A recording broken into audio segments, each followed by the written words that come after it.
सोना नाम की लड़की एक कंपनी में काम किया करती थी। सोना अपनी सहेली चेतना के साथ रहा करती थी। सोना सैटरडे संडे आता तो शॉपिंग करने चली जाती थी। एक दिन सोना और चेतना घर का सामान खरीदने के लिए मॉल में चली जाती है। तभी वहाँ सोना चेतना से, चेतना, आज तो मैं बहुत सारी खाने की चीजें खरीदूंगी। वैसे भी तुझे खाने के सिवा और क्या सूझता है? मैं मेरा लूंगी, तू तेरा ले लेना। हाँ चलेगा, अब चलो। ऐसा कहकर दोनों मॉल में चली जाती है। वहाँ जाकर खाने की चीजें खरीदने लगती है। तभी सोना की नजर बिस्किट पर पड़ती है। वो ढेर सारे बिस्किट्स ले लेती है। उसे देख एक लड़की उसके पास आती है और सोना से, मैडम आप इधर आइए ना, ये देखिए मैगी ने नया ब्रांड लॉन्च किया है, आप टेस्ट करके देखिए। मुझे मैगी पसंद नहीं है। मैडम आप मैगी एक बार टेस्ट करके देखिए, एकदम फ्री है, पसंद आई तो आप ले सकती है। ठीक है, मैं टेस्ट करके देखती हूँ। ऐसा कहकर सोना मैगी टेस्ट करके देखती है। मैगी इतनी टेस्टी होती है कि उसे और खाने की इच्छा होती है। ये देख सेल्स गर्ल सोना से, मैडम आपको कितने पैकेट चाहिए? मुझे 4 पैकेट मैगी दे दो। आपकी मैगी बहुत ही स्वादिष्ट है। Thank you madam. सोना अब शॉपिंग करके घर आ जाती है।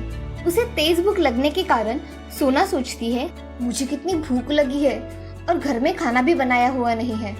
अगर मैं खाना बनाऊंगी तो बहुत देर हो जाएगी। क्यों ना मैं 2 मिनट में मैगी बना लूं? ऐसा सोचकर सोना मैगी का पैकेट निकाल कर देखती है और मैगी बनाने लगती है। उसके आगे मैगी का पैकेट पड़ा हुआ देख सोना कच्ची मैगी मुंह में डाल लेती है। उसे खाकर देखने के बाद उसे उसका स्वाद बहुत पसंद आया। सोना ने थोड़ी कच्ची मैगी खा ली और बाद में पकी हुई मैगी भी खा ली। सोना अब खुद के काम करने चली जाती है। पेट भरने की वजह से सोना थोड़ा आराम करने चली जाती है। अब सोना जब भी ऑफिस के लिए चली जाती थी तभी वो कच्ची मैगी खाकर जाया करती थी। उसे मैगी अब बहुत पसंद आने लगी थी। तभी एक दिन सोना के माता पिता ने सोना की शादी तय कर दी। सोना की माँ रेवती सोना से, सोना बेटी कैसी हो? माँ मैं अच्छी हूँ, तुम कैसी हो? मैं भी अच्छी हूँ। तुम्हारे पापा ने तुम्हारे लिए एक अच्छा रिश्ता देखा है। लड़का बहुत ही होनहार है।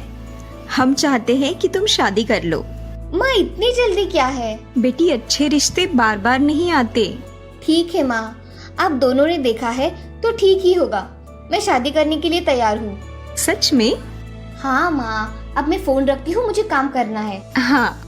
ऐसा कहकर सोना फोन रख देती है और ऑफिस चली जाती है। कुछ दिनों बाद सोना की शादी सोहम नाम के लड़की के साथ हो जाती है। सोना बहुत खुश थी। वो अब ससुराल में बहुत अच्छी तरह से रहने लगी थी। वो ससुराल के सारे काम बहुत अच्छी तरह से किया करती थी। एक दिन सोना की सास राधा, बहू बहू मुझे जरा चाय तो लाना। हाँ माँ जी, अभी लाई। ऐसा कहकर सोना राधा को चाय देकर आती है। तभी सोना को बहुत तेज भूख लगती है तो सोना मैगी बनाकर खा लेती है। ऐसे ही दिन बीत रहे थे। सोना की मैगी खाने की आदत देख सभी हैरान थे। एक दिन सोना कुछ सामान खरीदने चली जाती है और अपने साथ ढेर सारे मैगी के पैकेट लेकर आती है। ये देख राधा सोना से, अरे बहू तुम आज इतने मैगी के पैकेट लेकर आई हो, इतने कौन खाएगा? माँ जी मुझे बहुत पसंद है मैगी, इसीलिए मैं लेकर आई हूँ। ऐसा कहकर सोना किचन में चली जाती है। राधा बड़े आश्चर्य के साथ सोना की ओर देखती है और मन ही मन बोलती है, किसी को इतनी मैगी भी पसंद आ सकती है। अब सोना ने वो मैगी के पैकेट कुछ पकाकर और कुछ कच्चे ही खा डाले। वो जब भी भूख लगती थी तो सुबह शाम मैगी ही खाया करती थी। ये देख राधा, ये बहू खाना कम खाती है और मैगी ही खाती रहती है, इसका मैं क्या करूं? ऐसा सोचकर राधा अपने काम में व्यस्त हो जाती है। अब सोना एक दिन घर के काम कर रही थी। तभी उसे एकदम से चक्कर आ गए और वो बेहोश हो गई। ये देख राधा सोना से, अरे बहू क्या हुआ, आंखें खोलो। तभी राधा अपने बेटे सोहम को फोन लगाती है और उससे कहती है, बेटे तू जल्दी घर पर आ जा, बहू को चक्कर आ गया है, तू जल्दी आ, उसे अस्पताल में भर्ती करवाना पड़ेगा। हाँ माँ, मैं अभी निकलता हूँ। ऐसा कहकर सोहम 5 मिनट में घर आ जाता है और सोना को लेकर अस्पताल में चला जाता है। अब सोना को डॉक्टर चेक करते हैं और कुछ टेस्ट करते हैं। और उसके टेस्ट के रिपोर्ट देखकर डॉक्टर सोहम को बुला लेते हैं और डॉक्टर साहब, क्या मैं अंदर आ सकता हूँ? हाँ आइए, बैठिए। सोहम डॉक्टर के सामने बैठकर उनसे कहता है कि क्या हुआ है डॉक्टर साहब, क्या बात है? सोहम जी, क्या आप अपनी पत्नी का बिल्कुल ख्याल नहीं रखते? उसके शरीर में मैदा जमने के कारण खून की कमी हो गई है, इसलिए उनको चक्कर आ गए हैं। मगर पेट में इतना मैदा कैसे जमा हो गया? उन्होंने मैदे के पदार्थ बहुत सालों से खाए हैं, इसलिए उनके शरीर में मैदा जम गई है। उन्हें दवाइयाँ लिख कर देता हूँ, मगर अब उन्हें बाहर की चीजों से दूर ही रखना, नहीं तो उनकी तबीयत फिर से बिगड़ जाएगी। डॉक्टर साहब, मैं आगे से पूरा ख्याल रखूंगा। आपका बहुत बहुत धन्यवाद। जी, आप आ सकते हैं। जी। ऐसा कहकर सोहम डॉक्टर के केबिन से निकलकर सोना के पास चला जाता है। तभी राधा सोहम से, क्या कहा डॉक्टर ने? माँ, डॉक्टर ने कहा है कि इसके शरीर में खून की कमी हो गई है और इसके पेट में मैदा जम गया है। अरे बेटे, ये सब ज्यादा और कच्ची मैगी खाने का नतीजा है और कुछ नहीं। माँ, मैं सोना से बात करना चाहता हूँ, तुम जरा बाहर रुको। ठीक है बेटा। सोहम अब सोना के पास आकर सोना से, अरे सोना, कोई बच्चों की तरह इतनी मैगी खाता है क्या? तुम तो कच्ची मैगी खाने के लिए भी कम नहीं करती। अब ऐसे ही चलता रहा तो तुम्हारे पेट में कीड़े पड़ जाएंगे।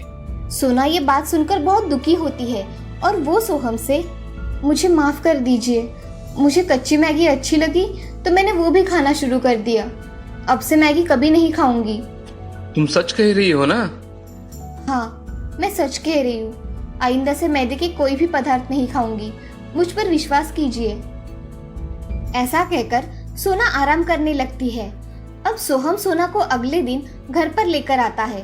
अब सोना कभी भी मैगी खाने का नहीं सोचती और सब कुछ हेल्दी फूड खाया करती थी। उसमें ये बदलाव देख उसकी सास राधा भी बहुत खुश हो गई थी। अब वो तीनों खुशी खुशी रहने लगते हैं। इस कहानी से हमें ये सीख मिलती है कि जिंदगी में कोई भी चीज ज्यादा मात्रा में नहीं खानी चाहिए, हमेशा अच्छी चीजें खानी चाहिए।